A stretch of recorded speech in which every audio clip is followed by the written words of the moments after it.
Stock മാർക്കറ്റിൽ trade ചെയ്ത് മാസം ഒരു 30,000 രൂപ ഉണ്ടാക്കിയാൽ പറയുമ്പോൾ നടക്കില്ല എന്നൊക്കെ ഭയങ്കര പാടായിട്ട് തോന്നുമെങ്കിലും കറക്റ്റായിട്ട് ചില റൂൾസ് ഫോളോ ചെയ്ത് ട്രേഡ് ചെയ്യാൻ സാധിക്കുകയാണെങ്കിൽ ബേസിക് ആയിട്ടുള്ള ട്രേഡിംഗ് നോളജ് ഉള്ള ഒരാളാണ് നിങ്ങളെങ്കിൽ വളരെ ഈസി ആയിട്ട് ചെയ്യാൻ പറ്റുന്നൊരു കാര്യമാണത്. സ്റ്റോക്ക് ട്രേഡിംഗ് എന്ന് പറയുമ്പോഴേ എല്ലാവർക്കും പേടിയാണ്. ഇനിയിപ്പോൾ സ്റ്റോക്ക് ട്രേഡിംഗ് ജീവിതത്തിൽ ചെയ്തിട്ടില്ലാത്ത ആളുകൾ പോലും പറയുന്നത് അയ്യോ സ്റ്റോക്ക് മാർക്കറ്റ് ഒന്നും ചെയ്യല്ലേ, പൈസ കളയുന്ന പരിപാടിയാണെന്നായിരിക്കും. ശരിക്കും പറഞ്ഞാൽ 2017 ഞാൻ പാൻ കാർഡ് എടുക്കുന്നത്. ഈ പാൻ കാർഡ് എടുത്തതിൻ്റെ ഏകദേശം ഒരാഴ്ച കഴിഞ്ഞപ്പോൾ തന്നെ ഞാനൊരു ഡിമാറ്റ് അക്കൗണ്ട് ഓപ്പൺ ചെയ്തു. അപ്പോൾ ഏകദേശം ആ സമയം മുതലാണ് ഞാൻ ഈ സ്റ്റോക്ക് മാർക്കറ്റ് സ്റ്റോക്ക് ഇതിനെ പറ്റിയൊക്കെ പഠിക്കാനും ഇതിൻ്റെയൊക്കെ കാര്യങ്ങൾ കുറേയൊക്കെ നോക്കാനും തുടങ്ങി. ആ ഒരു സമയത്തൊക്കെ കൂടുതൽ സ്വിംഗ് ട്രേഡ് പോലെയാണ് ഞാൻ ചെയ്യുന്നത്. ഞാനിപ്പോൾ ഒരു സ്റ്റോക്ക് വാങ്ങിച്ചിടും, ഒരു 3-4 ദിവസം കഴിഞ്ഞിട്ട് അല്ലെങ്കിൽ ഒരാഴ്ച കഴിഞ്ഞിട്ട് അത് കൊടുക്കും. അങ്ങനെയൊക്കെയുള്ളൊരു പരിപാടിയാണ്. കാരണം ആ ഒരു സമയത്ത് നമുക്ക് ഇതിനെപ്പറ്റി പഠിക്കാനോ അറിയാനോ ഉള്ള സോഴ്സസ് ഒന്നുമില്ല. ഏതെങ്കിലും വെബ്സൈറ്റിൽ വരുന്ന കുറേ കാര്യങ്ങൾ ഇതൊക്കെ വായിച്ചായിരുന്നു ആ ഒരു സമയത്ത് ഞാൻ ഇതിനെപ്പറ്റി പഠിച്ചത്. പക്ഷേ 2020 ലോക്ക്ഡൗൺ ആയപ്പോഴേക്കും യൂട്യൂബിൽ ഒരുപാട് ട്യൂട്ടോറിയൽസ് വന്നു. പ്രോപ്പറായിട്ട് എങ്ങനെ ട്രേഡ് ചെയ്യണം, ഇൻവെസ്റ്റ് ചെയ്യണം. ഒരുപാട് ക്രിയേറ്റേഴ്സ് ഇതിനെപ്പറ്റി കണ്ടന്റ് പോസ്റ്റ് ചെയ്യാൻ തുടങ്ങി. സോ അങ്ങനെ ഞാൻ കുറച്ചുകൂടി ഇതിനെപ്പറ്റി ഡീറ്റെയിൽ ആയിട്ട് പഠിച്ചു. കുറച്ചുകൂടെ നന്നായിട്ട് ഇൻവെസ്റ്റ് ചെയ്യാൻ തുടങ്ങി. പതിയെ ഇൻട്രാഡേ ട്രേഡ്സ് ചെയ്യാൻ തുടങ്ങി. കാരണം അതിനു മുമ്പ് വരെ എനിക്ക് ഇൻട്രാഡേ ട്രേഡ് എന്ന് പറയുന്ന ഒരു പേടിയുള്ളൊരു പരിപാടിയാണ്.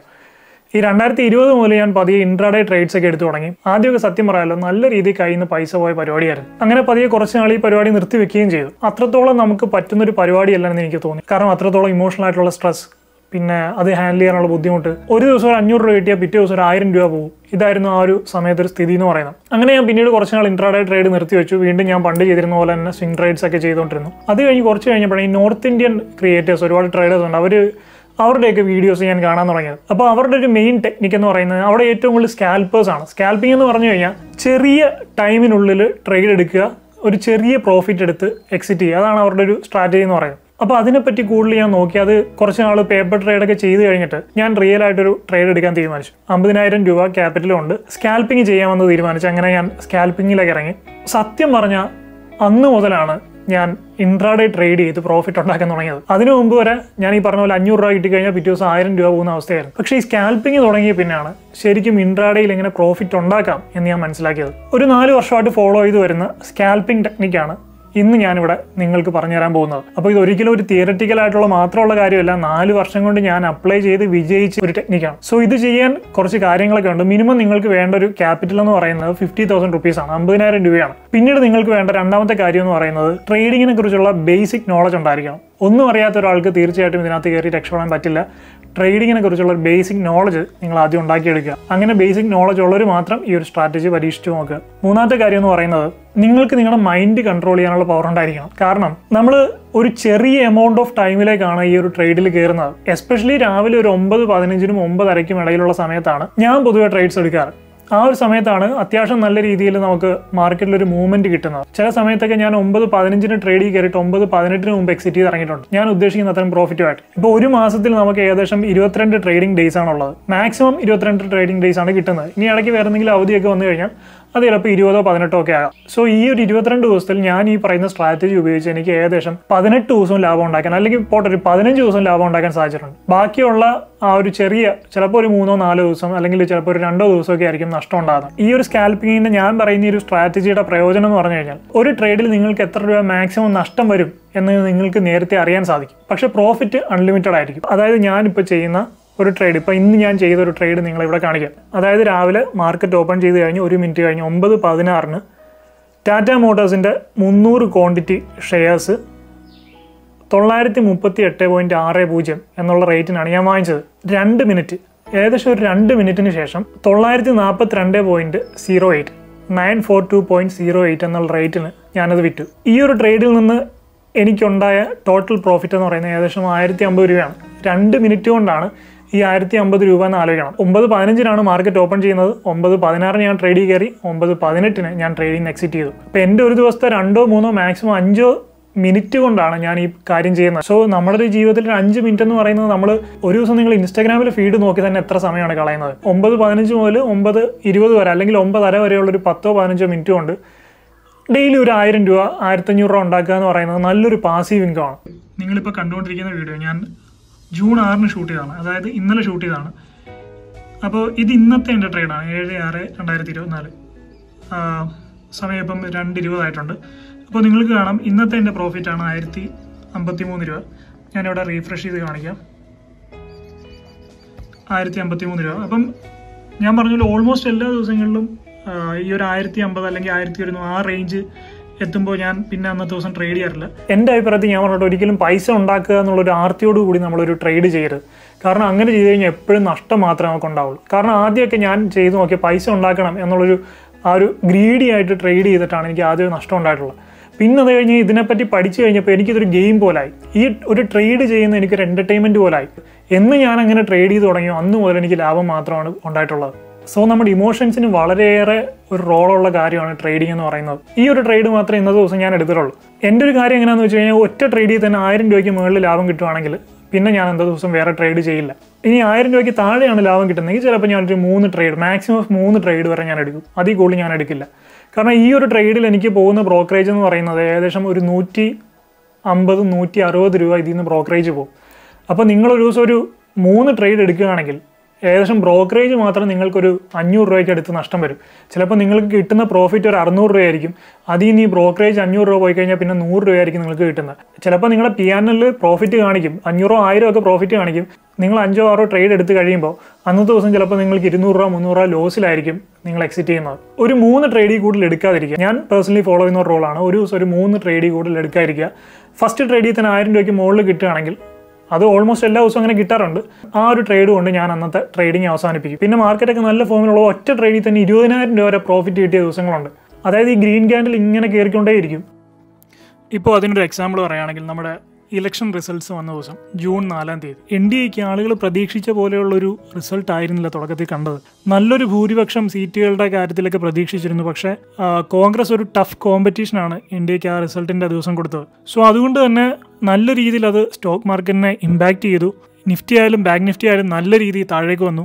എയർടെൽ എന്ന് പറയുന്ന സ്റ്റോക്കിലും അതിൻ്റെ ആ ഒരു ഇമ്പാക്റ്റ് നമുക്ക് കാണാനുണ്ടായിരുന്നു. സോ ഞാൻ ഏകദേശം മാർക്കറ്റ് ഓപ്പൺ ചെയ്തപ്പോൾ തന്നെ ഏകദേശം 1386 എന്ന് പറയുന്ന ഒരു റേറ്റിൽ വെച്ചിട്ട് ഞാൻ ഭാരതി എയർടെൽ സെല്ല് ചെയ്യുകയും പിന്നീട് അത് നല്ല രീതിയിൽ റൺ ചെയ്ത്, കാരണം എനിക്ക് നല്ല ഉറപ്പുണ്ടായിരുന്നു ഇനി ഇത് കൂടുതൽ താഴേക്ക് പോകുന്നു. സോ ഏകദേശം ആ പ്രോഫിറ്റ് നല്ല രീതിയിൽ റൺ ചെയ്ത് ഞാൻ ഒരു 1279 ബൈബാക്ക് ചെയ്യുകയും ചെയ്തു. സോ ഒരു സ്റ്റോക്കിൻ്റെ പുറത്ത് എനിക്ക് ഏകദേശം 107 രൂപയാണ് ലാഭം കിട്ടിയത്.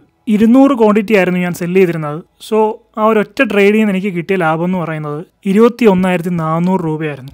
അന്നത്തെ ദിവസമൊക്കെ ഫുള്ള് അത് താഴേക്ക് തന്നെ പോയിക്കൊണ്ടിരിക്കുകയാണ്. ഒരു മൊമെൻറ്റത്തിലൊരു ഡ്രോപ്പ് ഒന്നും കണ്ടില്ല. ഫുള്ള് റെഡ് ക്യാൻഡിൽ വന്ന് ഇങ്ങനെ താഴേക്കേ പോയിക്കൊണ്ടിരിക്കുകയായിരുന്നു. സോ അതുകൊണ്ട് ഞാൻ പ്രോഫിറ്റ് മാക്സിമം റൺ ചെയ്തു. സോ ഇതിനകത്ത് ശ്രദ്ധിക്കേണ്ട വേറെ കുറച്ച് കാര്യങ്ങളുണ്ട്, അതുകൂടി ഞാൻ പറഞ്ഞുതരാം. അപ്പോൾ ഇവിടെ നോക്കുകയാണെങ്കിൽ നിങ്ങൾക്ക് കാണാൻ സാധിക്കും ഞാൻ ആകെ 7 സ്റ്റോക്ക് മാത്രമേ ഇതിനകത്ത് ആഡ് ചെയ്തിട്ടുള്ളൂ. കാരണം നമ്മൾ ഒരുപാട് സ്റ്റോക്കിൽ എല്ലാ ദിവസവും പോയി ട്രേഡ് ചെയ്തിട്ട് കാര്യമില്ല. ഏതെങ്കിലും ഒരു മാക്സിമം 10 സ്റ്റോക്കുകൾ എടുത്തു വെക്കുക. എൻ്റെ ഒരു സ്ട്രാറ്റജിയാണ് പറയുന്നത്. ഒരു 10 സ്റ്റോക്ക് എടുത്തു വെക്കുക. ആ സ്റ്റോക്കിനെ നന്നായിട്ട് സ്റ്റഡി ചെയ്യുക. എനിക്കിപ്പോൾ എൻ്റെ ഈ പാനലിൽ കിടക്കുന്ന ഒരു 7 സ്റ്റോക്കിൻ്റെ അതിൻ്റെ ഒരു ക്യാരക്ടറിസ്റ്റിക്സ് എനിക്ക് നന്നായിട്ട് അറിയാം. എങ്ങനെയൊക്കെ അത് പോകും, എത്രത്തോളം വോളറ്റൈൽ ആവും, എങ്ങനെയൊക്കെ ആയിരിക്കും അതിൻ്റെ മൂവ്മെൻറ്റ്സ് എന്നൊക്കെ ഓൾമോസ്റ്റ് ഒരു 70% എനിക്ക് പ്രെഡിക്റ്റ് ചെയ്യാൻ സാധിക്കും. കാരണം കുറേ നാളുകൊണ്ട് ഇതിനെ വാച്ച് ചെയ്ത് ഇതിൻ്റെ ഓൾമോസ്റ്റ് മൂവ്മെൻറ്റ്സ് ഒക്കെ എനിക്ക് ഏകദേശം പ്രെഡിക്റ്റ് ചെയ്യാൻ സാധിക്കും. സോ അങ്ങനെ കുറച്ച് സ്റ്റോക്ക് എടുക്കുക. ഇപ്പം ഞാനിപ്പോൾ ഇതിനകത്ത് ബാങ്കിങ് സെക്ടറിൽ നിന്ന് 2 stock, ICICI bank, HDFC bank 2 സ്റ്റോക്കാണ് ആഡ് ചെയ്തിട്ടുള്ളത്. ഓട്ടോമൊബൈൽ സെക്ടറിൽ നിന്ന് ടാറ്റ മോട്ടോഴ്സ് ആഡ് ചെയ്തിട്ടുണ്ട്. അതുപോലെ പവർ സെക്ടറിൽ നിന്ന് ടാറ്റ പവർ ചെയ്തിട്ടുണ്ട്. പിന്നെ ടെക്നോളജി നെറ്റ്വർക്ക് സെക്ടറിൽ നിന്ന് ഭാരതി എയർടെലും റിലയൻസും ആഡ് ചെയ്തിട്ടുണ്ട്. സോ ഇത്രയും സ്റ്റോക്സാണ് ഞാൻ മെയിനായിട്ട് ട്രേഡ് ചെയ്യുന്നത്. ഇതല്ലാതെ ചില സമയത്തൊക്കെ വേറെ സ്റ്റോക്സും ചെയ്യാറുണ്ട്. പക്ഷേ മെയിനായിട്ട് എല്ലാ ദിവസവും ഞാൻ ട്രേഡ് ചെയ്യുന്നത് ഇത്രയും സ്റ്റോക്കുകളായിരിക്കും. ഞാൻ ഒരു ദിവസം രാവിലെ ട്രേഡിംഗ് പാനൽ ഓപ്പൺ ചെയ്ത് രാവിലെ കയറിയിരിക്കുമ്പോൾ ആദ്യം ഞാൻ നോക്കുന്നത് 9:15 മാർക്കറ്റ് ഓപ്പൺ ചെയ്താൽ ഞാൻ ആദ്യം നോക്കുന്നത് ടാറ്റ മോട്ടോഴ്സിൻ്റെ മൂവ്മെൻറ്റ് എങ്ങനെ ഉണ്ടായിരിക്കും എന്നാണ്. അപ്പോൾ അതിനകത്ത് വലിയ മൂവ്മെൻറ്റ്സ് ഒന്നും കാണാൻ സാധിച്ചില്ല. ഞാൻ അടുത്ത് പോകുന്നത് ഭാരതി എയർടെലായിരിക്കും. അങ്ങനെ എനിക്കൊരു പ്രിഫറൻസ് ഉണ്ട് ആദ്യം അത് നോക്കുന്നതനുസരിച്ച്. സോ അങ്ങനെയാണ് ഞാൻ ചെയ്യാറ്. ഇപ്പോൾ ടാറ്റ മോട്ടോഴ്സിൻ്റെ തന്നെ നോക്കുകയാണെങ്കിൽ ഇപ്പോൾ നിങ്ങൾക്ക് ഇവിടെ കാണാം ഏകദേശം ക്യാൻഡിൽസ് മുകളിലേക്ക് കയറി വരുന്നുണ്ട്. ഈ ഒരു ഫസ്റ്റ് ക്യാൻഡിലിൻ്റെ ഒരു ബുള്ളിഷ്നെസ് കാണിക്കുമ്പോൾ തന്നെ നമുക്ക് ഏകദേശം ഒരു മനസ്സിലാക്കാം, നമുക്ക് ഏകദേശം ഒരു ഐഡിയ കിട്ടും ഇത് മുകളിലേക്ക് പോകാനുള്ളൊരു പ്ലാൻ ഉണ്ടെന്ന്. കാരണം ഇവിടെ വോളിയം ഡെവലപ്പ് ആയിട്ടുണ്ട്. നമ്മുടെ ഇൻഡിക്കേറ്റേഴ്സും ഏകദേശം അതിനുള്ളൊരു സൂചന നമുക്ക് തരുന്നുണ്ട്. അതുപോലെ വേറൊരു ഇൻഡിക്കേറ്റർ ആയിട്ടുള്ള 20 മൂവിങ് ആവറേജിൻ്റെ മുകളിലാണ് 5 EMA. അപ്പോൾ അത് തരുന്നൊരു സിഗ്നൽ എന്ന് പറയുന്നത് ഇനി അങ്ങോട്ട് കുറച്ച് ബുള്ളിഷ് ആയിരിക്കും എന്നുള്ളത് തന്നെയാണ്. സോ നമുക്ക് ഇവിടെ ഒരു എൻട്രി എടുക്കുകയാണെങ്കിൽ ഏകദേശം ഒരു ഗ്രീൻ ക്യാൻഡിൽ കുറച്ചൊന്ന് കയറി ഈ ഒരു 940 എന്നുള്ള റേഞ്ചിലൊരു എൻട്രി എടുക്കുകയാണെങ്കിൽ പിന്നീട് അങ്ങോട്ട് റെഡ് ക്യാൻഡിൽസ് ഒന്നുമില്ല, നല്ല സുഖമായിട്ട് റൺ ചെയ്ത് ഏകദേശം ഒരു 945 വരെ നമുക്കത് റൺ ചെയ്യാം. സോ ഏകദേശം ഒരു 5 പോയിന്റ്സ് നമുക്ക് അവിടെ നിന്ന് ലാഭം ഉണ്ടാക്കാം. അപ്പോൾ ഞാൻ ഈ പറഞ്ഞ പോലെ ഒരു 50,000 to 60,000 ക്യാപിറ്റൽ നിങ്ങൾക്കുണ്ടെങ്കിൽ ഞാൻ ഈ പറഞ്ഞ പോലെ ടാറ്റ മോട്ടോഴ്സിൻ്റെ ഷെയർ നിങ്ങൾക്കൊരു 300 ക്വാണ്ടിറ്റി ലിവറേജും കൂടെ ഉൾപ്പെടുത്തി വാങ്ങിക്കാൻ സാധിക്കും. ഈ ഒരു രീതിയിൽ സെല്ല് ചെയ്യുകയാണെങ്കിൽ 300 × 5 ഏകദേശം 1500 രൂപ പ്രോഫിറ്റ് നിങ്ങൾക്ക് ഒരു 3 മിനിറ്റ് കൊണ്ട് ഉണ്ടാക്കാൻ സാധിക്കും. അപ്പോൾ ഞാനിപ്പോൾ ഇത് നോക്കിക്കൊണ്ടിരുന്നത് ഞാനും ചിലപ്പോൾ ആ ട്രേഡ് എടുത്തേനെ. പക്ഷേ രാവിലത്തെ ആ ഒരു ട്രേഡോട് കഴിഞ്ഞ് പിന്നെ ഞാനിത് ഫുൾ ടൈം നോക്കിക്കൊണ്ടിരിക്കുന്ന ഒരാളല്ല. ഞാൻ പിന്നെ അടുത്ത ദിവസമായിരിക്കും വന്നിട്ട് നോക്കുന്നത്. സോ ആ ഒരു സമയത്ത് ഞാനിത് കണ്ടിരുന്നെങ്കിൽ ഞാനും ചിലപ്പോൾ ഈ ഒരു ട്രേഡ് എടുത്തേനെ. സോ അങ്ങനെ ഒരുപാട് ഓപ്പർച്യൂണിറ്റീസ്. അതുപോലെ തന്നെ ഇവിടെ നോക്കുകയാണെങ്കിൽ ഏകദേശം 11:27 944 എന്ന് പറഞ്ഞൊരു പ്രൈസ് റേഞ്ചിലേക്ക് ഇത് വന്നിട്ടുണ്ട്. സോ അവിടെ നിങ്ങളൊരു 300 ക്വാണ്ടിറ്റി സെല്ല് ചെയ്തിരുന്നെങ്കിൽ സുഖമായിട്ട് നിങ്ങൾക്കത് റൺ ചെയ്ത് ഈ ഒരു പോയിന്റ് വരെ ഏകദേശം ഒരു 939 വരെ കൊണ്ടുവരായിരുന്നു. ഒരു സ്റ്റോക്കിന് പുറത്ത് ഏകദേശം ഒരു 6 രൂപ നിങ്ങൾക്ക് അവിടെ പ്രോഫിറ്റ് എടുക്കാമായിരുന്നു. സോ 6 × 300 ഏകദേശം ഒരു 1800 രൂപ പ്രോഫിറ്റ് നിങ്ങൾക്ക് അവിടെ ഉണ്ടാക്കാറ്. ഇപ്പോൾ ചാർജസും കൂടെ പോയി കഴിഞ്ഞാൽ ഏകദേശം ഒരു 1600 അല്ലെങ്കിൽ 1650 രൂപ നിങ്ങൾക്ക് ഈ ഒരു ട്രേഡിൽ നിന്ന് ഉണ്ടാക്കാൻ സാധിക്കുമായിരുന്നു. സോ അങ്ങനെ ഓപ്പർച്യൂണിറ്റീസ് ഒരുപാട് വരും. നിങ്ങൾ ചെയ്യേണ്ടത് നിങ്ങൾ ബാക്കിയുള്ള കാര്യങ്ങളെല്ലാം വിട്ടേക്കുക. ഇപ്പോൾ നമ്മൾ ഈ ചാർട്ടിൽ നോക്കുകയാണെങ്കിൽ കുറേ ക്യാൻഡിൽസ് നമുക്ക് കാണാം. മോർണിംഗ് സ്റ്റാർ കാണാം, BSN ലൈൻ കാണാം, ഡോജി കാണാം, ഷൂട്ടിംഗ് സ്റ്റാർ കാണാം, ഹാമർ കാണാം, ഹാങ്ങിങ് മാൻ കാണാം. അങ്ങനെ ഒരുപാട് പേരിട്ട് വിളിക്കുന്ന ക്യാൻഡിൽസ് നിങ്ങൾക്ക് കാണാൻ സാധിക്കും. അപ്പോൾ നിങ്ങളിതൊന്നും കുത്തിയിരുന്ന് പഠിക്കണം എന്നൊന്നുമില്ല. എനിക്ക് കുറേയൊക്കെ തോന്നിയിട്ടുള്ള ഇതൊക്കെ നമ്മളെ മാനിപ്പുലേറ്റ് ചെയ്യാൻ വേണ്ടി കുറേ റൂൾസ് ഉണ്ടാക്കി വെച്ചിരിക്കുന്നത് എന്നുള്ളതാണ്. കാരണം എന്നൊക്കെ ഞാൻ ഈ പറഞ്ഞ റൂൾസ് ഫോളോ ചെയ്ത് പോയിട്ടുണ്ടോ അന്നൊക്കെ എനിക്ക് നഷ്ടം മാത്രമേ ഉണ്ടായിട്ടുള്ളൂ. ഇപ്പോൾ ഇങ്ങനെ 2 ക്യാൻഡിൽസ് വന്നു കഴിഞ്ഞാൽ സ്റ്റോക്ക് മാർക്കറ്റ് മുകളിലേക്ക് പോകും. ഇങ്ങനെ 2 ക്യാൻഡിൽസ് വന്നു കഴിഞ്ഞാൽ സ്റ്റോക്ക് മാർക്കറ്റ് താഴേക്ക് വരും. അപ്പോൾ അതിനനുസരിച്ച് നമ്മൾ ഇങ്ങനെ 2 കാണുമ്പോൾ അതിനനുസരിച്ച് നമ്മൾ ട്രേഡ് എടുക്കും. നമ്മൾ താഴേക്ക് പോകുന്ന വിചാരിക്കും, സ്റ്റോക്ക് മാർക്കറ്റ് മുകളിലേക്കായിരിക്കും പോകുന്നത്. എനിക്ക് പേഴ്സണലി മനസ്സിലാക്കാൻ സാധിച്ചൊരു കാര്യം എന്ന് പറഞ്ഞാൽ ഇതൊക്കെ കുറേയൊക്കെ നമ്മളെ മാനിപ്പുലേറ്റ് ചെയ്യാൻ വേണ്ടി ഉണ്ടാക്കി വെച്ചിരിക്കുന്ന കാര്യമാണെന്നാണ് എനിക്ക് തോന്നുന്നത്. കാരണം നമ്മളൊന്ന് പ്രതീക്ഷിച്ച് ചെയ്യും, അതിൻ്റെ നേരെ ഓപ്പോസിറ്റ് ആയിരിക്കും നടക്കുന്നത്. സോ അതൊക്കെ വിട്ടേക്കുക. ബേസിക് ആയിട്ടുള്ള കാര്യങ്ങൾ മാത്രം ഓർക്കുക. നിഫ്റ്റിയുടെ ട്രെൻഡ് നോക്കുക. നിഫ്റ്റിയുടെ ട്രെൻഡ് ഫോളോ ചെയ്യുന്ന സ്റ്റോക്സിൽ മെയിനായിട്ട് നിഫ്റ്റി 50 സ്റ്റോക്കിൽ ട്രേഡ് ചെയ്യുക. സോ ഈ ടാറ്റ മോട്ടോഴ്സ്, എയർടെൽ എന്നൊക്കെ പറയുന്നത് നിഫ്റ്റി ഭയങ്കരമായിട്ട് റെസ്പെക്ട് ചെയ്യുന്ന സ്റ്റോക്കുകളാണ്. ഇപ്പോൾ നിഫ്റ്റി മുകളിലേക്ക് പോകുകയാണെങ്കിൽ 99% ഇതും മുകളിലേക്ക് പോകും. നിഫ്റ്റി താഴേക്കാണ് വരുന്നതെങ്കിൽ സെയിം പാറ്റേണിൽ തന്നെ ഇതുമൊക്കെ താഴേക്ക് വരുന്ന സ്റ്റോക്സാണ്. സോ ഈ സ്റ്റോക്കുകളിലൊക്കെ ട്രേഡ് ചെയ്യുമ്പോൾ ട്രെൻഡ് അനുസരിച്ച് ട്രേഡ് ചെയ്യുക. അതായത് ഓവറോൾ ട്രെൻഡ്, നിഫ്റ്റിയുടെ ട്രെൻഡ് ബിയറിഷ് ആണെങ്കിൽ നമ്മൾ സെല്ല് ചെയ്യുക, നിഫ്റ്റിയുടെ ട്രെൻഡ് ബുള്ളിഷ് ആണെങ്കിൽ നമ്മൾ ബൈ ചെയ്യുക. ആ ഒരു കാര്യം മാത്രം നോക്കുക. അല്ലാതെ ഒരുപാട് റൂൾസോ കാര്യങ്ങളോ ഒന്നും നോക്കിയിരിക്കേണ്ട കാര്യമില്ല. ഓവറോൾ ട്രെൻഡ് നോക്കുക, നമ്മുടെ സ്റ്റോക്ക് ആ ട്രെൻഡ് ഫോളോ ചെയ്യുന്നുണ്ടോ എന്ന് നോക്കുക. പിന്നെ കറക്റ്റായിട്ടുള്ള സ്ഥലത്ത് ചെറിയൊരു ടൈം ഗ്യാപ്പിൽ എൻട്രി എടുക്കുക. ഒരു ഗ്രീൻ ക്യാൻഡിൽ വന്നു കഴിഞ്ഞാൽ സെക്കൻഡ് ഗ്രീൻ ക്യാൻഡിലൊക്കെ വെച്ചിട്ട് നിങ്ങൾക്ക് എൻട്രി എടുക്കാം. അത് അടുത്തൊരു റെഡ് ക്യാൻഡിൽ വരുന്നവരെ റൺ ചെയ്യാം. ഇത്രയേ ഉള്ളൂ സംഭവം. പിന്നെ നമ്മുടെ റിസ്ക് റിവാർഡ് റേഷ്യോ 1:2 എന്ന് സെറ്റ് ചെയ്യുക. ഇപ്പോൾ ഞാൻ ഈ ഒരു ഇതിനകത്ത് ചെയ്യുന്ന എൻ്റെ റിസ്ക് റിവാർഡ് റേഷ്യോ എന്ന് പറഞ്ഞാൽ 2:4 ആണ്.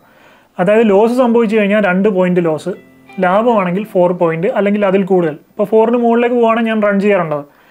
സോ അത്രയും മാത്രം വിചാരിച്ചാൽ മതി. പക്ഷേ ലോസ് മിനിമലാക്കുക, ലോസ് ഫിക്സഡ് ടൈമിൽ കട്ട് ചെയ്യുക. അതായത് നമ്മൾ മനസ്സിൽ വിചാരിച്ചേക്കുക ലോസ് ആണെങ്കിൽ, ഇപ്പോൾ ഞാൻ പറഞ്ഞ പോലെ ടാറ്റയുടെയൊക്കെ 300 ക്വാണ്ടിറ്റിയാണ് വാങ്ങിക്കുന്നതെങ്കിൽ ലോസ് ആകുകയാണെങ്കിൽ ഒരു 750 രൂപ ഇൻക്ലൂഡിങ് ടാക്സ്, GST, ബ്രോക്കറേജ് എല്ലാം കൂടി ഉൾപ്പെടെ ഒരു 750 രൂപ പോകുമെന്ന് വിചാരിക്കുക.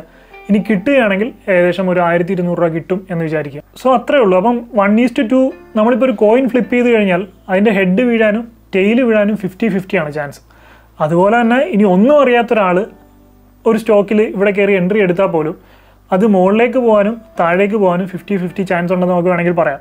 സോ അങ്ങനെയാണെങ്കിൽ 2:4 എന്നുള്ള റിസ്ക് റിവാർഡ് റേഷ്യോ അല്ലെങ്കിൽ 1:2 എന്നുള്ള റിസ്ക് റിവാർഡ് റേഷ്യോ ആണെങ്കിൽ നിങ്ങൾക്ക് ലോസ് സംഭവിച്ചു കഴിഞ്ഞാൽ 1 രൂപ നിങ്ങളുടെ കയ്യിൽ നിന്ന് പോകുള്ളൂ, ലാഭമാണെങ്കിൽ 2 രൂപ കിട്ടും. സോ ലോങ് ടൈമിൽ അങ്ങനെ കുറേ ട്രേഡ്സ് എടുത്ത് കഴിയുമ്പോൾ നിങ്ങൾക്ക് തീർച്ചയായിട്ടും നിങ്ങളുടെ ലോസിനേക്കാളും കൂടുതലുണ്ടാകുന്നത് നിങ്ങളുടെ ലാഭം തന്നെ ആയിരിക്കും. പിന്നെ ഞാൻ പറഞ്ഞ പോലെ ഈ കാര്യങ്ങളൊക്കെ ശ്രദ്ധിച്ച് ലോസ് കട്ട് ചെയ്യാൻ മാക്സിമം ശ്രമിക്കുക. കാരണം ബ്രോക്കറേജും ചാർജസും ഒക്കെ ഒരുപാട് നമ്മുടെ കയ്യിൽ നിന്ന് കട്ട് ചെയ്യുന്നുണ്ട്. ഇപ്പോൾ ലാഭമാണെങ്കിലും നഷ്ടമാണെങ്കിലും ബ്രോക്കറേജും ടാക്സും GST എല്ലാം നമ്മുടെ നിന്ന് കട്ട് ചെയ്യും. സോ ആ ഒരു കാര്യം മെയിനായിട്ട് ശ്രദ്ധിക്കുക.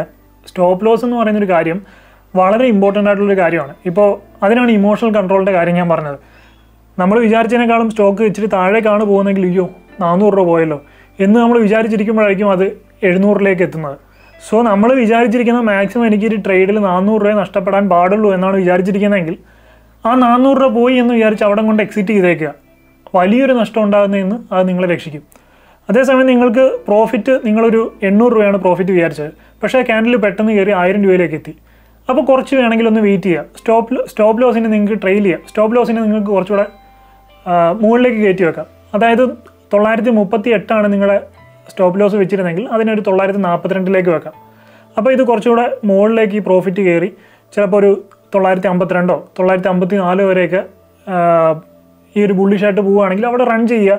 ചിലപ്പോൾ ഒരു 960 എത്തുമ്പോഴായിരിക്കും ഒരു ബിയറിഷ് ക്യാൻഡിൽ വരുന്നത്. അവിടെ വെച്ച് പിന്നെ റിസ്ക് എടുക്കാൻ നിൽക്കരുത്. ആ ഒരു ബിയറിഷ് ക്യാൻഡിൽ കണ്ടു കഴിഞ്ഞാൽ അപ്പോൾ എക്സിറ്റ് ചെയ്തേക്കുക. അത്രയും പ്രോഫിറ്റ് മതി, ഇതുകൊണ്ട് കിട്ടുന്ന പ്രോഫിറ്റ് മതി എന്ന് വിചാരിച്ചേക്കുക. കുറച്ചൊക്കെ ഗ്രീഡി ആവും, ഓവർ ഗ്രീഡി ആയി കഴിഞ്ഞാൽ അവിടെ നഷ്ടം മാത്രമേ ഇട്ടുള്ളൂ. സോ ഇന്നൊരു ഗെയിം പോലെ, ഇതൊരു എൻ്റർടൈൻമെൻറ്റ് പോലെ എടുക്കുകയാണെങ്കിൽ നിങ്ങൾക്ക് ഒട്ടും സ്ട്രെസ് ഉണ്ടാവില്ല. നിങ്ങളുടെ ഒരു ഡെയിലി റുട്ടീൻ പോലെ എല്ലാ ദിവസവും ചെയ്യാൻ സാധിക്കും. കാരണം ഇത് ഒരുപാട് നമ്മുടെ ഈ ട്രേഡിംഗ് എന്ന് പറയുന്നത് നമ്മുടെ സൈക്കോളജിക്കൽ ഫാക്ടർ ഒരുപാട് ഇൻഫ്ലുവൻസ് ചെയ്യുന്ന ഒരു പരിപാടിയാണ്. സോ മെൻ്റലി അത്രയും സ്ട്രോങ് അല്ല നിങ്ങളെങ്കിൽ നിങ്ങൾക്ക് പറ്റുന്നൊരു പരിപാടിയല്ല ട്രേഡിംഗ് എന്ന് പറയുന്നത്. കാരണം നിങ്ങളിപ്പോൾ ഒരു ലോസ് സംഭവിക്കുകയാണ്. ഇപ്പോൾ നിങ്ങൾ വിചാരിച്ചതിനേക്കാളും നിങ്ങൾക്കൊരു ലോസ് സംഭവിച്ചു. അപ്പോൾ നിങ്ങൾ എന്താ ചെയ്യുന്നതെന്ന് വെച്ച് കഴിഞ്ഞാൽ ആ ഒരു ലോസ് നികത്താൻ വേണ്ടി നിങ്ങൾ ചിലപ്പോൾ അടുത്ത ട്രേഡ് എടുക്കും. അടുത്ത ട്രേഡും ലോസ് ആയിരിക്കും. അപ്പോൾ അതിൻ്റെ അടുത്ത ട്രേഡ് എടുക്കും. ആ ട്രേഡിൽ ചിലപ്പോൾ നിങ്ങൾക്ക് കുറച്ച് ലാഭം കിട്ടും. പക്ഷേ നിങ്ങൾക്ക് കിട്ടിയ ആ ലാഭവും അതിന് വന്ന ബ്രോക്കറേജും ഈ ബാക്കി ലോസ് വന്ന 2 ട്രേഡ് അതിന് വന്ന ബ്രോക്കറേജ് എല്ലാം കൂടി വലിയൊരു നഷ്ടം മാത്രമായിരിക്കും നിങ്ങൾക്ക് ഉണ്ടാകുന്നത്. അങ്ങനെ ഒരിക്കലും ചെയ്യാതിരിക്കുക. ഇപ്പോൾ ഒരു ട്രേഡിൽ നിങ്ങൾക്ക് ലോസ് ആണെങ്കിൽ, ഒരു ഡെയിലി വെച്ചിരിക്കുന്ന നിങ്ങളുടെ ബഡ്ജറ്റ് 400 രൂപയാണ് നിങ്ങൾ ഒരു ദിവസം ലോസിന് വേണ്ടി വെച്ചിരിക്കുന്നതെങ്കിൽ ആ ബഡ്ജറ്റ് വന്നു കഴിഞ്ഞാൽ പിന്നെ അന്നത്തെ ദിവസം ട്രേഡ് ചെയ്യാതിരിക്കുക. കാരണം നിങ്ങളുടെ അന്നത്തെ ദിവസത്തെ 400 രൂപ എന്നുള്ള ബഡ്ജറ്റ് ആയിട്ടുണ്ട്. പിന്നെ നിങ്ങൾക്ക് അന്നത്തെ ദിവസം നഷ്ടം സഹിക്കാനുള്ള ബഡ്ജറ്റ് ഇല്ല. പിന്നെ അന്നത്തെ ദിവസം ട്രേഡ് ചെയ്യരുത്. അതുപോലെ നിങ്ങളൊരു ഫിക്സഡ് എമൗണ്ട് വെക്കുക, ഒരു 1000 1500 രൂപ വെക്കുക. ആ ഒരു എമൗണ്ട് നിങ്ങൾക്ക് കിട്ടിക്കഴിഞ്ഞാൽ അതുകൊണ്ട് സമാധാനിക്കുക. വീണ്ടും അന്നത്തെ ദിവസം അടുത്ത ട്രേഡ് എടുക്കാൻ പോകാതിരിക്കുന്നതാണ് ബെറ്റർ. കാരണം അടുത്ത ട്രേഡിൽ നഷ്ടമാണെങ്കിൽ അന്നത്തെ ദിവസം പ്രോഫിറ്റ് കംപ്ലീറ്റ് പോകും. 90% ആളുകൾക്കും, എസ്പെഷ്യലി ഇതിനകത്ത് ബിഗിനേഴ്സ് ആയിട്ടുള്ള 90% ആളുകൾക്കും ആദ്യത്തെ ഒരു ട്രേഡ് അത്യാവശ്യം നല്ല രീതിയിൽ കോൺസെൻട്രേറ്റ് ചെയ്ത് ചിന്തിച്ചൊക്കെ ചെയ്യാൻ സാധിക്കും. ആദ്യത്തെ ഒരു ട്രേഡിൽ നല്ല ലാഭം കിട്ടിയാൽ അപ്പോഴത്തേക്കും നമ്മുടെ ആ ഒരു ഇമോഷണൽ കൺട്രോൾ പതുക്കെ വിട്ടു തുടങ്ങും. പിന്നെ ആ ഒരു ഗ്രീഡി മൈൻഡ് ആയിരിക്കും വർക്ക് ചെയ്യുന്നത്. പഴയ പോലെ അത് ചിന്തിക്കാനുള്ളൊരു സംഭവം സൈക്കോളജിക്കലി നമ്മുടെ 90% ആൾക്കാർക്കും കറക്റ്റായിട്ട് വർക്ക് ചെയ്യില്ല. പിന്നെ അടുത്ത് കാണുന്ന പ്രോപ്പർ അല്ലാത്തൊരു ഓപ്പർച്യൂണിറ്റിയിലായിരിക്കും നിങ്ങൾ ട്രേഡ് എടുക്കുന്നത്. അത് വലിയൊരു നഷ്ടത്തിലായിരിക്കും ചെന്ന് അവസാനിക്കുന്നത്. അതുപോലെ തന്നെ നിങ്ങൾക്കൊരു ലോസ് ഉണ്ടായി കഴിഞ്ഞാൽ അപ്പോഴും നിങ്ങൾ ആ ഒരു വെപ്രാളത്തിലായിരിക്കും കയറി ട്രേഡ് എടുക്കുന്നത്. ഒരു പീസ് ഓഫ് മൈൻഡിലായിരിക്കില്ല. നിങ്ങൾ ആ ഒരു നല്ലൊരു ചിന്താശക്തിയുള്ളൊരു മൈൻഡ് കൊണ്ടായിരിക്കില്ല നിങ്ങൾ അടുത്ത ട്രേഡ് എടുക്കുന്നത്. അത് വീണ്ടും വലിയൊരു നഷ്ടത്തിൽ ചെന്ന് ചേരാനായിരിക്കും സാധ്യത. അതേസമയം നിങ്ങളിപ്പോൾ ഒരു 3-4 വർഷമൊക്കെ ട്രേഡ് ചെയ്ത് നല്ലൊരു എക്സ്പീരിയൻസ് ആയ ഒരാളാണെങ്കിൽ കുറേയൊക്കെ നിങ്ങൾക്ക് മൈൻഡ് കൺട്രോൾ ചെയ്യാനും വീണ്ടും നല്ല രീതിയിൽ ചിന്തിച്ച് ആലോചിച്ച് അടുത്ത ട്രേഡ് എടുക്കാനും സാധിക്കും. സോ അതുകൊണ്ട് തന്നെ തുടക്കക്കാർ ആദ്യത്തെ ഒരു 3 മാസം നിങ്ങളുടെ ഒരു ട്രയൽ പീരീഡ് ആയിട്ട് വെക്കുക. അതിൽ ആദ്യത്തെ ഒരു മാസത്തിൽ 22 ട്രേഡിംഗ് ഡേയ്സ് നിങ്ങൾ മസ്റ്റായിട്ട് പേപ്പർ ട്രേഡ് മാത്രം ചെയ്യുക. ചിലപ്പോൾ ആദ്യത്തെ ദിവസം പേപ്പർ ട്രേഡ് ചെയ്യുമ്പോൾ നിങ്ങൾക്ക് ഭയങ്കര ലാഭമായിരിക്കും. സോ ഇത് ചെയ്തു ഭയങ്കര ലാഭം കിട്ടി എന്ന് പറഞ്ഞ് അടുത്ത ദിവസം പൈസ ഇട്ട് ട്രേഡ് ചെയ്യാൻ കയറി നിൽക്കരുത്. മസ്റ്റായിട്ട് 22 ദിവസത്തെ പേപ്പർ ട്രേഡ് തന്നെ ചെയ്യുക. എന്നിട്ട് ഈ 22 ദിവസം ട്രേഡ് ചെയ്ത് കഴിഞ്ഞ് നിങ്ങൾ ആലോചിച്ച് നോക്കുക, നിങ്ങൾക്ക് നഷ്ടമാണോ ലാഭമാണോ ഓവറോളെന്ന്, എത്രത്തോളം നിങ്ങൾ ട്രേഡ് ചെയ്യാൻ പഠിച്ചു എന്ന് നിങ്ങൾ ആലോചിക്കും. ആ ഒരു പേപ്പർ ട്രേഡിൽ നിന്ന് ഏറെക്കുറെ നമ്മുടെ ഡിസിഷൻസ് എത്രത്തോളം ആക്യുറേറ്റ് ആണ്, നമ്മുടെ ഡിസിഷൻ മേക്കിങ്ങിൽ എന്തൊക്കെ ചേഞ്ചസ് വരുത്തണം, ഇങ്ങനെയുള്ള കുറേ കാര്യങ്ങൾ പഠിക്കാനും മനസ്സിലാക്കാനും നിങ്ങൾക്ക് സാധിക്കും. 2ാമത്തെ മാസം നിങ്ങൾ ഈ പറഞ്ഞ പോലെ ചെറിയൊരു ക്യാപിറ്റലിട്ട് ലാഭം ഉണ്ടാക്കാൻ വേണ്ടിയല്ല, ട്രേഡിങ് പഠിക്കാൻ വേണ്ടി ഒരു 5000 10,000 ക്യാപിറ്റലിട്ടിട്ട് ട്രേഡ് ചെയ്ത് നോക്കുക. അപ്പോൾ അതിനകത്ത് നിങ്ങൾക്ക് ബ്രോക്കറേജ് കഴിഞ്ഞ് ലാഭമൊന്നും കിട്ടില്ല. പക്ഷെ അത് വേണ്ട, നിങ്ങൾക്ക് എത്രത്തോളം ലാഭം ഉണ്ടാക്കുക, എത്രത്തോളം പ്രോപ്പറായിട്ടുള്ള ലാഭം ഉണ്ടാക്കാൻ പറ്റുന്ന ട്രേഡ് എടുക്കാൻ സാധിക്കും എന്ന് നിങ്ങൾക്ക് മനസ്സിലാക്കാൻ സാധിക്കും. അപ്പോൾ 2ാമത്തെ മാസത്തിൽ ഒരു 10-15 ട്രേഡിംഗ് ഡേയ്സ് അങ്ങനെ പോവുക. അത് കഴിഞ്ഞ് ഞാൻ ഈ പറഞ്ഞ പോലെ ഈ 50,000 60,000 ഒരു ക്യാപിറ്റൽ വെച്ചിട്ട് ഒരു മിനിമം ഒരു 300 ക്വാണ്ടിറ്റി, ഈ ടാറ്റ മോട്ടോഴ്സിൻ്റെ ഒക്കെ ആണെങ്കിൽ അല്ലെങ്കിൽ 1000 രൂപ വില വരുന്ന സ്റ്റോക്കിൻ്റെ ആണെങ്കിൽ ഒരു 300 ക്വാണ്ടിറ്റിയൊക്കെ ഒരു 56,000 രൂപ അല്ലെങ്കിൽ 60,000 രൂപയ്ക്കുള്ളിൽ നിങ്ങൾക്ക് ലിവറേജും കൂടി ഉൾപ്പെടുത്തി വാങ്ങിക്കാൻ സാധിക്കും. എന്നിട്ട് ഞാൻ ഈ പറഞ്ഞ പോലെ ട്രേഡ് ചെയ്യുക. അതായത് ഒരു സ്റ്റോക്കിന് 300 ക്വാണ്ടിറ്റി നിങ്ങൾ വാങ്ങിക്കുമ്പോൾ ഒരു സ്റ്റോക്കിൻ്റെ പുറത്ത് 1 രൂപ കൂടിയാലും നിങ്ങൾക്ക് 300 രൂപ അവിടെ പ്രോഫിറ്റ് കിട്ടുന്നുണ്ട്. ഇനി അതിനകത്ത് ബ്രോക്കറേജ് പോയി കഴിഞ്ഞാലും ഏകദേശം ഒരു 180 രൂപ നിങ്ങൾക്ക് ലാഭം കിട്ടും. 2 രൂപയാണ് കൂടുന്നതെങ്കിൽ 600 രൂപ ലാഭം കിട്ടും. 5 രൂപയാണ് കൂടുന്നതെങ്കിൽ 1500 രൂപ ലാഭം കിട്ടും. ഈ 5 രൂപ എന്നൊക്കെ പറയുന്നത് വളരെ പെട്ടെന്ന് കൂടുന്നൊരു കാര്യമാണ്. കാരണം ഒരു സ്റ്റോക്കിൻ്റെ ഇപ്പം 1000 രൂപ വിലയുള്ള ഒരു സ്റ്റോക്കിൻ്റെ 1% എടുത്താൽ പോലും അത് 10 രൂപയാണ്. ഒരു സ്റ്റോക്കിൽ ഒരു ദിവസം 2-3% ഒക്കെ വളരെ ഈസി ആയിട്ട് മൂവ്മെൻറ്റ് സംഭവിക്കും. അല്ലെങ്കിൽ പോട്ടെ 2% വളരെ ഈസിയാണ്. ഒരു 20 പോയിൻ്റൊക്കെ എല്ലാ ദിവസവും മുകളിലേക്കും താഴേക്കൊക്കെ പോകുന്നതാണ്. സോ അതിലേതെങ്കിലും അതിൻ്റെ 1/4, അതായത് ഏകദേശം ഒരു 5 പോയിൻ്റ് നിങ്ങൾക്ക് ക്യാപ്ചർ ചെയ്യാൻ സാധിച്ചാൽ പോലും 5 × 300 ഏകദേശം 1500 രൂപ നിങ്ങൾക്ക് അന്നത്തെ ദിവസം ലാഭം ഉണ്ടാക്കാൻ സാധിക്കും. അപ്പോൾ ഈ സ്കാൽപ്പിങ്ങിൻ്റെ ഏറ്റവും വലിയൊരു പ്രയോജനം എന്ന് പറയുന്നത് വളരെ ചെറിയൊരു പോയിന്റ്സ് മാത്രമേ നമ്മൾ ക്യാപ്ചർ ചെയ്യുന്നുള്ളൂ. ഒരു 4-5 പോയിന്റ്സ് മാത്രം ക്യാപ്ചർ ചെയ്ത് ഒരു 1000-1500 രൂപ ലാഭം ഉണ്ടാക്കി ട്രേഡിൽ നിന്ന് ഇറങ്ങുക. ഞാൻ 2 മിനിറ്റ് കൊണ്ടാണ് 1050 രൂപ ആ ഒരു ട്രേഡിൽ ഉണ്ടാക്കിയത്. ചില ദിവസം 2000 ആവും, ചില ദിവസം ഒരു 4000-5000 ഒക്കെ കിട്ടാറുണ്ട്. സ്റ്റോപ്പ് ലോസ് മസ്റ്റായിട്ട് വെക്കുക. സ്റ്റോപ്പ് ലോസ് അടിക്കുകയാണെങ്കിൽ പോയിക്കോട്ടെ എന്ന് വെക്കുക, എന്നിട്ട് അന്നത്തെ ദിവസം അത് മറന്നേക്കുക, അടുത്ത ദിവസം ഫ്രഷ് ആയിട്ട് ട്രേഡിൽ കയറുക. ഇത്രേ ഉള്ളൂ സംഭവം. സോ മൈൻഡ് കൺട്രോൾ എന്ന് പറയുന്നത് ഇതിനകത്ത് വലിയൊരു കാര്യമാണ്. അങ്ങനെ മൈൻഡ് കൺട്രോൾ ചെയ്ത് ഈ ഒരു റൂൾസ് ഒക്കെ ഫോളോ ചെയ്ത് ഡിസിപ്ലിനോട് കൂടി ട്രേഡ് ചെയ്യാൻ സാധിക്കും എന്നുണ്ടെങ്കിൽ നിങ്ങളുടെ കയ്യിലൊരു 50,000 to 60,000 രൂപ ക്യാപിറ്റൽ ഉണ്ടെങ്കിൽ മിനിമം ഒരു 30,000 ഇൻട്രാഡേ ട്രേഡ് ചെയ്ത്, അല്ലെങ്കിൽ ഏറ്റവും കുറഞ്ഞൊരു 15,000 15,000 രൂപ ഇൻട്രാഡേ ട്രേഡ് ചെയ്ത് എല്ലാ മാസവും നിങ്ങൾക്ക് ഉണ്ടാക്കാൻ സാധിക്കും. പിന്നെ എനിക്ക് ഇത്രയും നാളത്തെ എക്സ്പീരിയൻസ് ഉള്ളതുകൊണ്ട് ഞാൻ ഇടയ്ക്കിടയ്ക്ക് കുറച്ച് കൈവിട്ട ട്രേഡുകൾ എടുക്കാറുണ്ട്. ചില സമയത്തൊക്കെ നല്ല രീതിയിൽ ലാഭം കിട്ടാറുണ്ട്. പക്ഷേ ലോസ് വരുമ്പോൾ ഞാൻ ഈ പറഞ്ഞ പോലെ 400-300 രൂപയിൽ ആ ലോസ് നിൽക്കുകയും ചെയ്യും. അപ്പോൾ ലോസ് ഭീമമായിട്ടുള്ള ലോസ് ഒന്നും വരാറില്ല. കാരണം ഞാനൊരു ഫിക്സഡ് റേറ്റ് ആയിരിക്കും എൻ്റെ ലോസിന് വേണ്ടി തീരുമാനിക്കുന്നത്. സ്റ്റോപ്പ് ലോസ് വെച്ചിട്ടായിരിക്കും ട്രേഡിൽ കയറുന്നത്. അപ്പോൾ സ്റ്റോപ്പ് ലോസ് അടിച്ചാലും ഞാനത് പോട്ടേന്ന് വെക്കാറുണ്ട്. സോ ഈ ഒരു കാര്യം മൈൻഡിലേക്ക് വെച്ചിട്ട് ട്രേഡ് ചെയ്യുകയാണെങ്കിൽ തീർച്ചയായിട്ടും നിങ്ങൾക്ക് ട്രേഡിങ്ങിൽ ലാഭം ഉണ്ടാക്കാൻ സാധിക്കും. So I hope you find this video helpful. If you like this video, please like, share and subscribe my channel. And please don't forget to enable the bell button. I'll see you in my next video. I'm Adil Hussain, signing off.